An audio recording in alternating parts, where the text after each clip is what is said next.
Thanks everyone for coming to our digital doc series on stress and stress management with Align Modern Health and with acupuncture.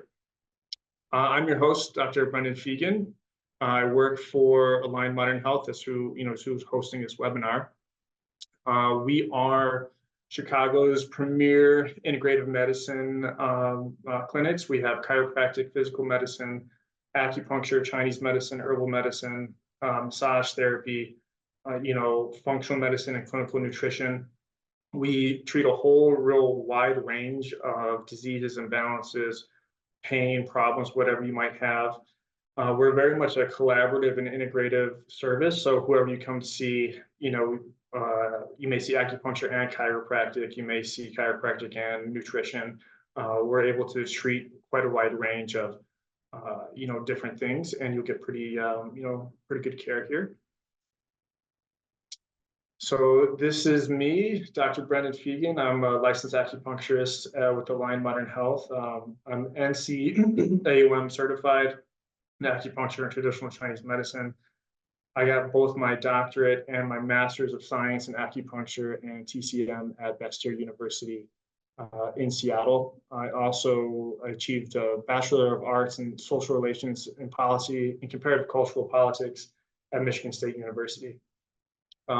Professional passions, neurology, pain management, dermatological conditions. Been branching out more and more recently into fertility treatments, GI issues, the whole everything we do here is very holistic. So we're able to treat quite a wide range of different things. So to the topic of today's webinar is, what is stress? Stress is a normal physiological response to events that make you feel threatened or upset your balance in some way. The term stress is short for distress, a word evolved from Latin that means to draw or pull apart. Our stress response, so when you sense danger, whether it's real or imagined, your body's defense kicks into high gear. I mean, that's really what stress is. Stress is like a threat management system. When you sense danger, whether it's real or imagined, body's defense kicks into high gear. Your sympathetic nervous system, which is your fight, flight, or freeze, engages. That stimulates your adrenal glands to secrete stress hormones, namely cortisol. When stressors are constant rather than intermittent, we never return to the relaxation phase, the rest and digest phase, or the parasympathetic nervous response, and that balance is important.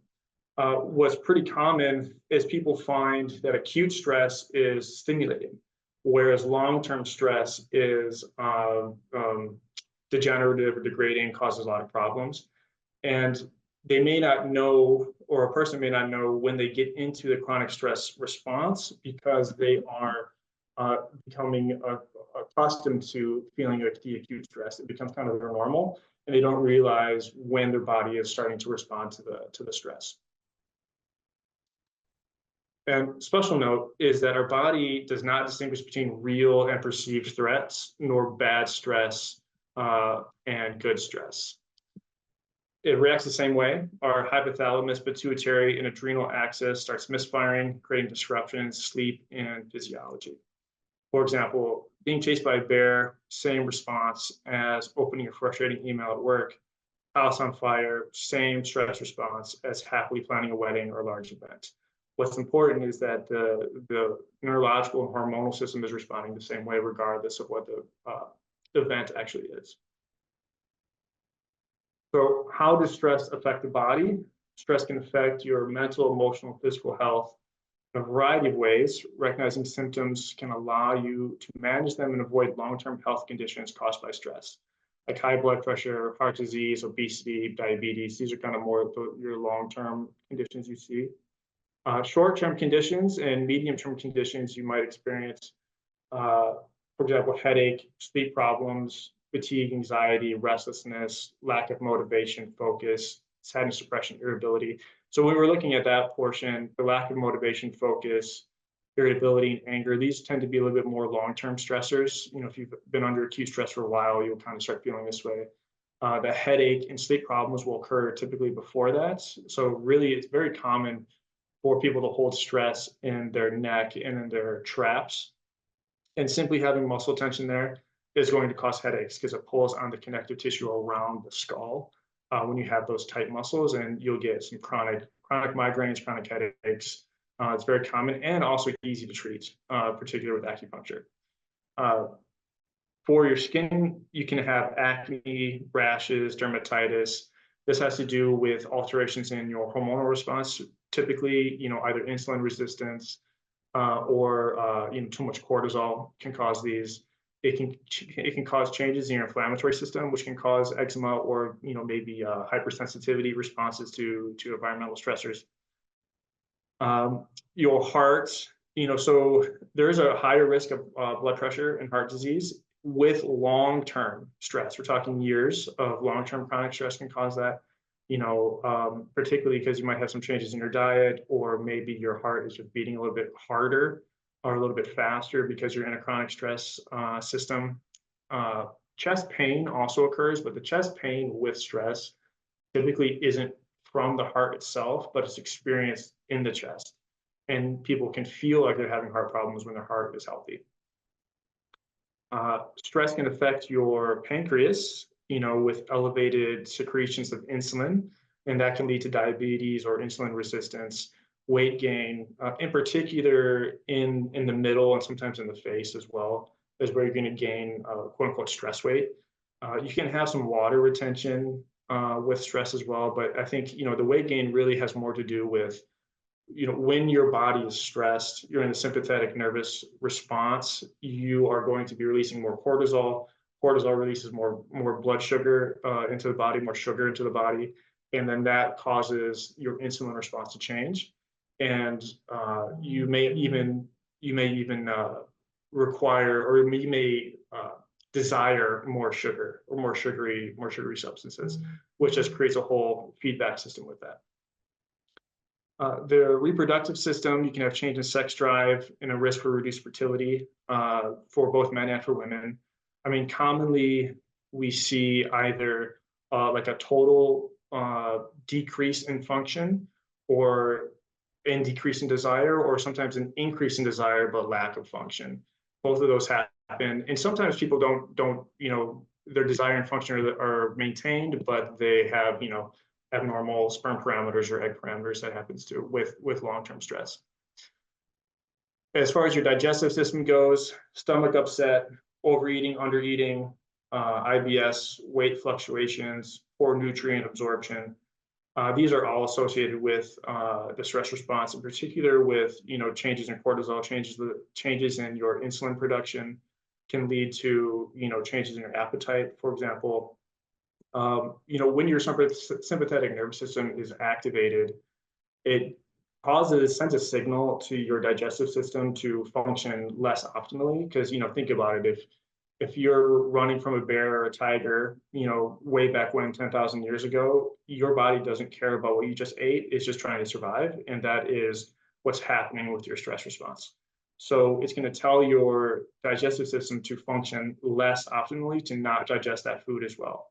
If you're in a chronic state of that, you're going to have poor nutrient absorption and poor digestion simply because of the stress, regardless of whatever it is the stressor is.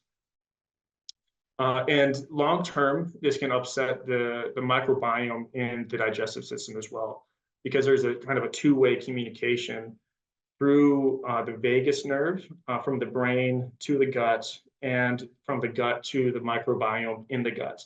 A lot of the bacteria in there produce their own neurotransmitters, their own kind of inflammatory messengers that have a communication effect on the body and can cause you to crave certain foods, not like certain foods, and can also affect your digestion.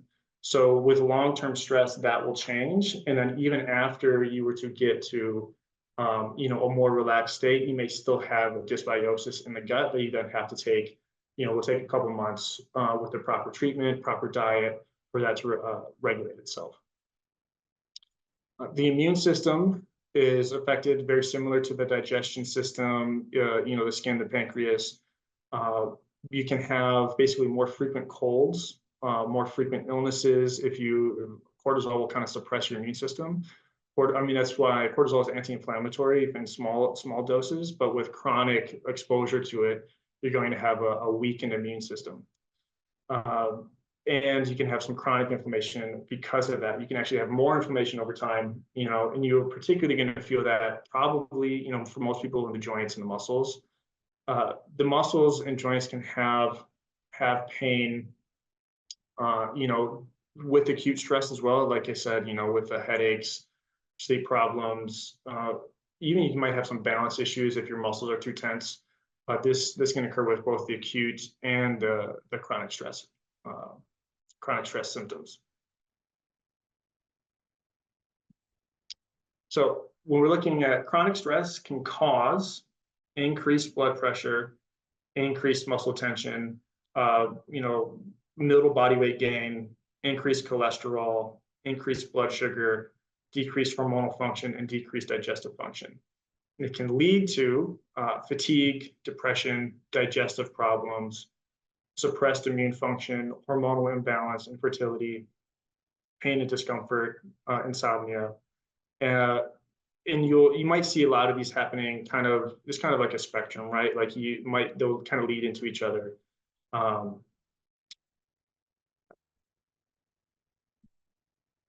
Okay, so ways to decrease stress. There's a lot of ways to decrease stress. We can have deep breathing exercises. So for deep breathing exercises, we're going to look at 3 deep breaths, which is just 3 long, deep breaths, taking your time, being aware of your breath. There is box breathing, which is you inhale for 4 counts, hold for 4 counts, and then exhale for 4 counts. And then you want to repeat that 4 times. It's a great way to kind of slow your body down from, being in a hypersympathetic state of mind. And then there's the 4-7-8 exercise, which is similar to box breathing, but inhale for 4, hold for 7, and then exhale for 8. Breathing exercises are really, really good at getting your body back into a parasympathetic state or rest and relaxation state. Because when you are stressed, a big part of it is you're breathing more, your heart rate's a little bit higher. And by controlling your breathing, you can affect the whole vagus nerve system, the whole sympathetic, parasympathetic balance simply through breathing exercises. Meditation and mindfulness practice, very similar to breath work.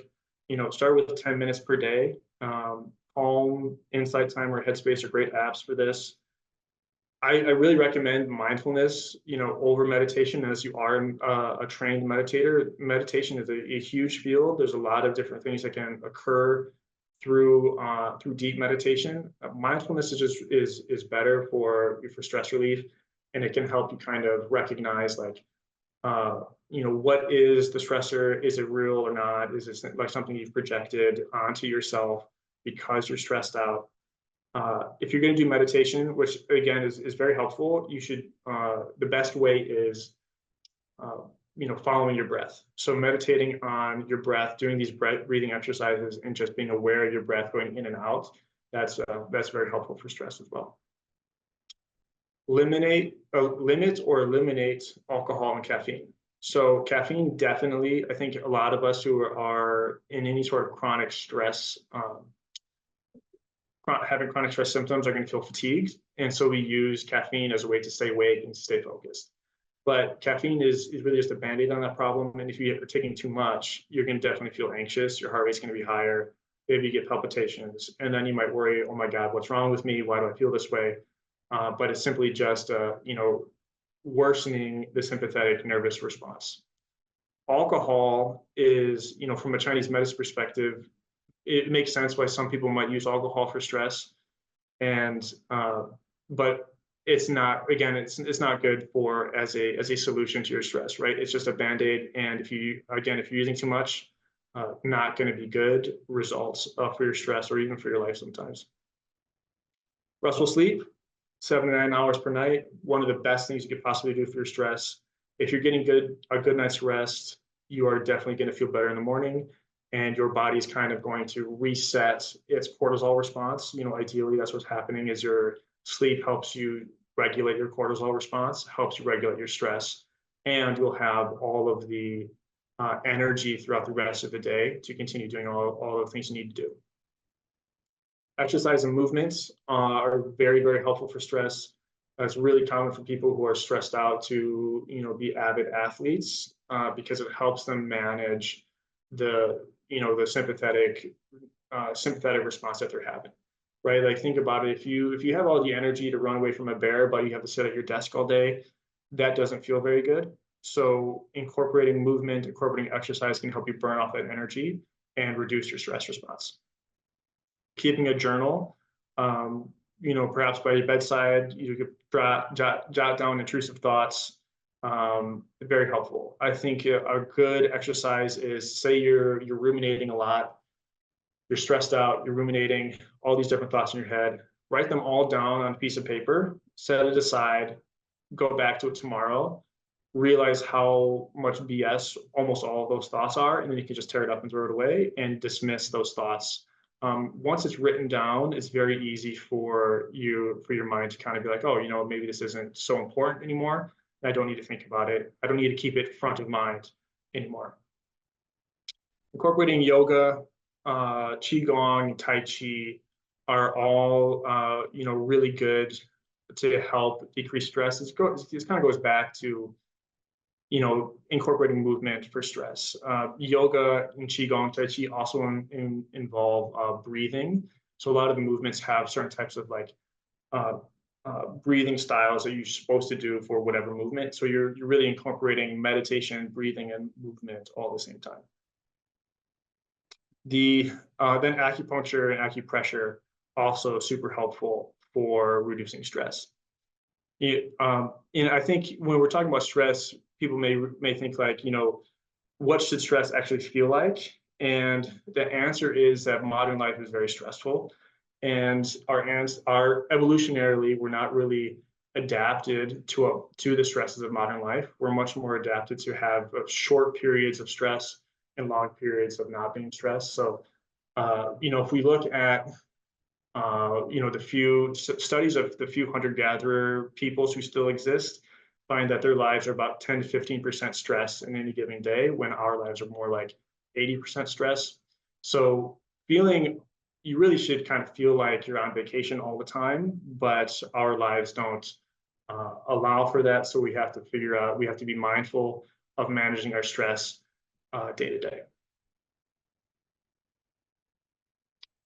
What is acupuncture? Acupuncture is a patient-centered as opposed to disease-centered approach to health that focuses on identifying the root cause of health challenges and treats them to restore balance in the body. This is very true whenever you come see an acupuncturist, Chinese medicine doctor, whatever term we're using. We are treating the patient rather than the disease. You might have 10 people who all have the same condition, but who all get different treatments, because the principle is that the body has its own innate ability to heal. And when it is healing, we want to make sure it heals correctly, because it's going to take essentially the shortest way, and that way may not be the best way for your health. And what we do is we diagnose you, we find out where the imbalance is, and then we use acupuncture, acupressure, herbal medicine, whatever modality we're using to restore that imbalance. And once your body is in peak health, whatever the problem is will kind of go away on its own. What are acupuncture points? Very good question, and is even a subject of debate amongst acupuncturists in some cases. Areas of lower electrical resistance, yes. Some say it's where nerve and blood vessels are bundled, also true. The research actually is very interesting, at least from, I'm an acupuncturist, so I think it's very interesting. There are acupuncture points that have lower electrical resistance and some that have higher, and these really correspond to what channel or type of point they are, which matters towards treatment, matters to an acupuncturist perspective. What we can say is that acupuncture points are areas where you get the most bang for your buck, for affecting the balance of the body. So no matter what characteristic the acupuncture point has, stimulating that point for the right conditions in the right way is going to have the best results over stimulating a point that is not in that area. How does acupuncture work? So acupuncture promotes blood flow, stimulates the body's built-in healing mechanisms, relieves pain and inflammation, and engages the parasympathetic nervous system, and reduces stress. So promotes blood flow. Pretty much any point that we needle is going to increase blood flow because the body interprets that as a little bit of an injury. And that is actually what we're trying to do, is we're trying to stimulate the body's healing response through a targeted pattern of acupuncture points.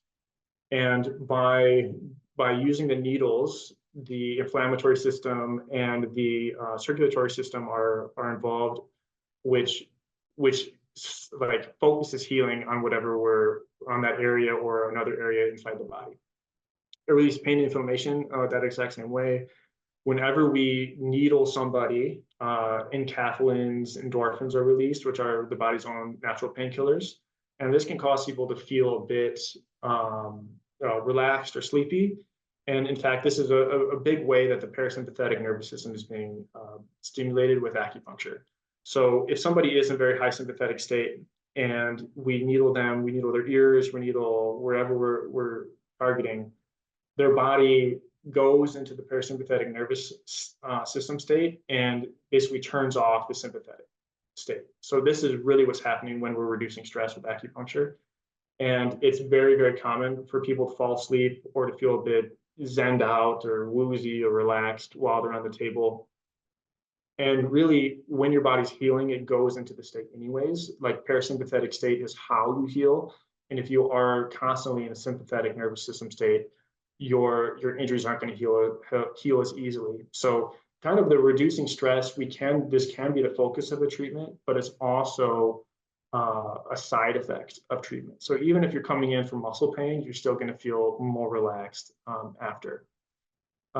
And I think this is a good time to talk about, like, how does Chinese medicine perceive stress? And it's kind of a complicated answer because there's so much of like a energetic system that's involved with the acupuncture, but basically certain organs in the body are affected more easily by stress. And in this case, we think of it as the liver. The liver very much is associated with the sympathetic nervous system response. And it's very easily affected by stress or by emotions. And so when it's when the function of the liver is impeded by emotions, by events, by whatever's happening, it kind of creates a stasis of energy in the body. And this leads to all of the different stress-related symptoms that, like we just previously talked about. So people will often self-medicate for this blockage by using movement, caffeine, alcohol, sometimes marijuana, some of these other types of substances. Those are not necessarily good options. Movement is a good option. And basically what we're looking for is to move this energy, move the blockage, move the stasis out. Acupuncture by itself is very good with that. People can do their own type of self-healing with movement, with breathing, with meditation, Tai Chi, yoga, spending time with family, loved ones. These all will help move those blockages, as will just spending time in nature. So if you have the option to just go to the lake, go to a park, do some deep breathing, stare at the sky, bathe, forest bathe, that's going to be very helpful for resetting your nervous system back to where you want it to be. How tiny is an acupuncture needle? Acupuncture needles are very, very small. They about 100 acupuncture needles will fit inside of a medical syringe.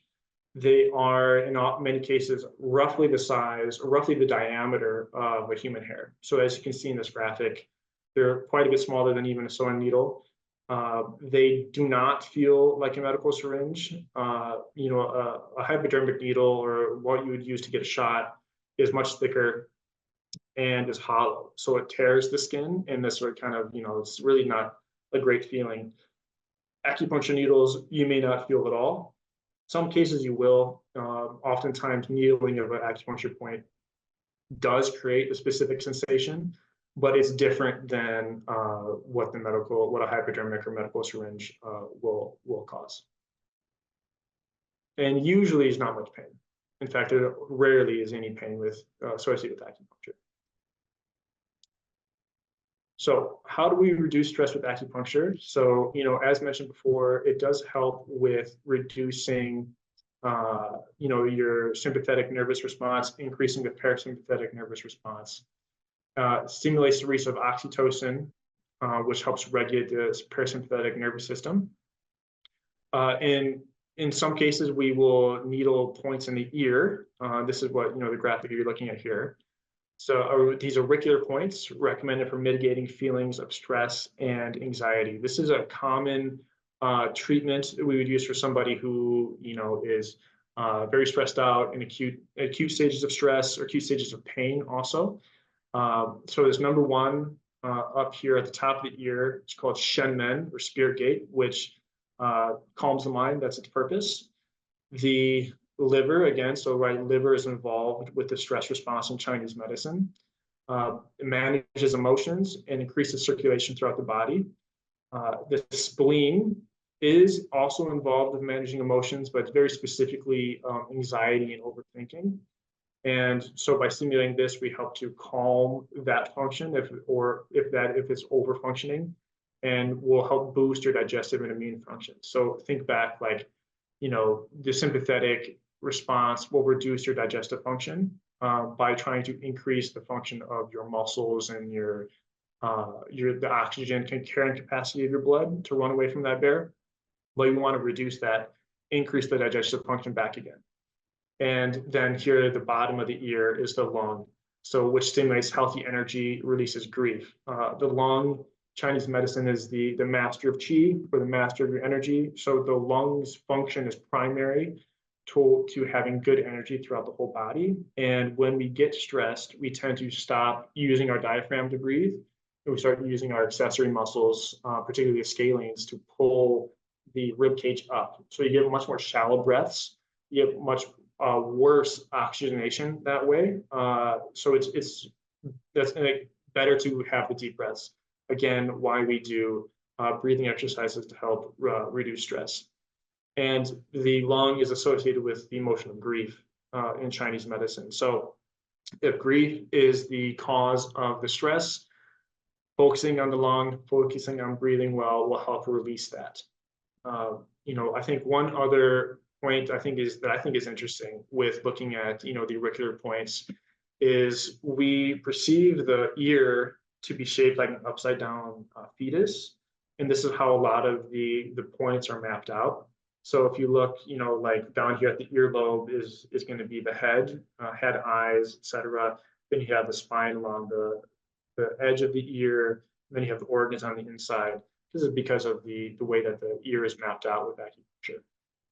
Now, oftentimes, if we would do like a live event, we would be needling these points on people so you can experience what it feels like to have that portion relaxed. You can also use acupressure or ear seeds. Ear seeds are like little stickers with either a very hard small seed or silver or gold pellets that we press onto the point as an acupressure that you can take home with. You can leave it on for up to 7 days. If you don't have those, something that can be helpful as well is using essential oils on the ear for acupressure. So for example, using some bergamot essential oil, just a little, like a drop of it, put that onto Shenmen to calm the mind, actually is very relaxing. It's actually quite surprising how relaxing that can feel. And last but not least, with the ear has a lot of sympathetic nervous system innervation. So when you're stressed, the ear tends to be more effective at reducing stress because we're able to stimulate directly or directly reduce the activity of the sympathetic nervous system through needling the ear. Okay, so that's it for the presentation. Any questions, please feel free to put in the Q&A and we'll answer what we can.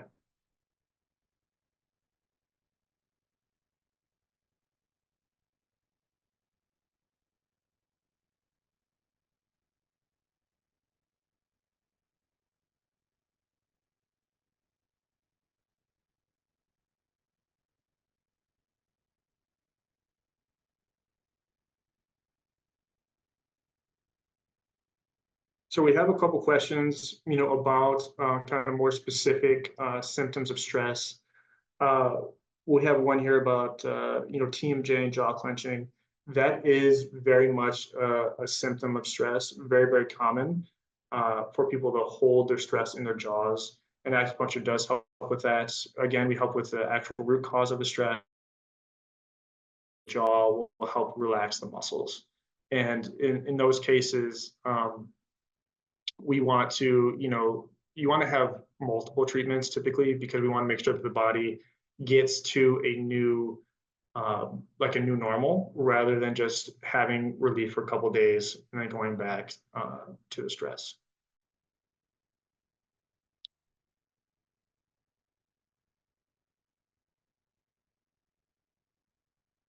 So we have some questions about, autoimmune disorders.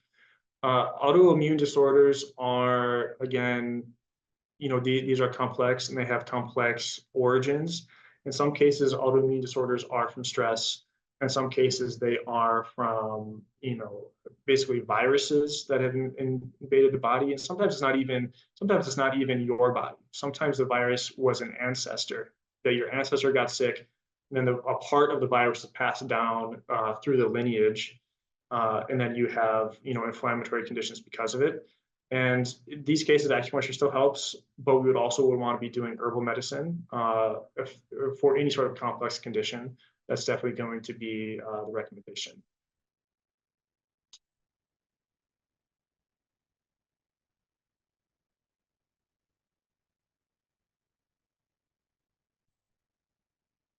Okay.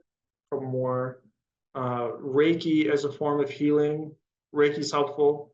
It is, I think my opinion is that Reiki is an introductory form of energy healing. And yes, it's helpful. If you use it and you find it's good for you, then keep on doing it. But I think that really acupuncture and herbal medicine is better. Most acupuncturists are trained in Reiki anyways. It's kind of like like I said, it's kind of Reiki training is often a person dipping their toe into these waters, and then they go on to further training with either more qigong experience or acupuncture or what have you. So we have some questions about, how often should you see an acupuncturist for stress? And this is really going to be the same answer for most conditions, is that we see you once or twice a week until your symptoms stabilize and to what your goal is, and then we decrease frequency from there. If you have, some part of your lifestyle that is causing you to be stressed, then we're going to want to see you at least once a month, just as a preventative or as a maintenance to kind of, relieve any imbalances that we see as you come in for that month. If something is really acute and you don't have no chronic conditions, it's not there's nothing in your life that's causing you the issue, then we could discharge you after your symptoms have resolved. So again, it's bergamot. This is a type of citrus essential oil, very on Shenmen here, right in the tip of the ear, to help relax. Chiropractic care with acupuncture are, also very effective. Chiropractic is definitely going to focus more on physical symptoms. In some cases, acupuncture is better. In some cases, chiropractic is better. They tend to work very well together, particularly if your chiropractor is doing some physical therapy exercises with you, because so let's say you have a postural issue that's causing neck pain, then the acupuncture is very effective for relieving that pain, and then the chiropractic and physical therapy will help you change your posture over time so you don't continue to have these flares of pain.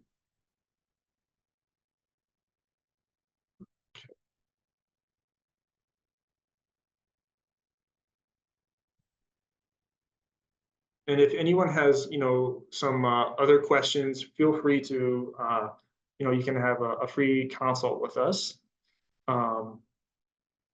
And I think that is about all the time we have. Okay, we got one more question here. Needling with physical therapy, is it the same as acupuncture? Good question. physical therapists will like to advertise that they do dry needling, and sometimes it's not physical therapists. We have other people who aren't acupuncturists who advertise this as well. Technically speaking, all acupuncture is dry needling because there's no injection of a fluid. But when a physical therapist is advertising that, what it is a way of saying they're trying to do acupuncture without getting an acupuncture degree or an acupuncture license. So the dry needling that a physical therapist might do is going to be much more targeted on musculoskeletal pain and is going to be far more aggressive than what most acupuncture would be. That being said, acupuncturists are far better trained to do that same technique than a physical therapist is. And, something, if it's warranted, we certainly will do for physical pain.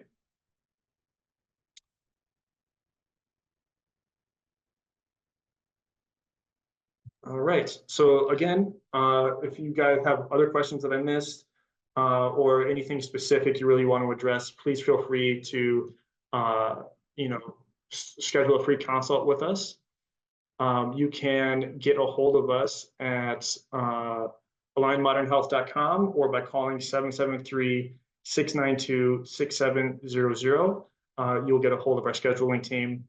If you're curious about, payments for this, we are in network with most insurances, and we definitely can do like a free insurance check for you to see if your plan covers any of our services. Okay, well, that's all the time we have. Thanks everybody for coming.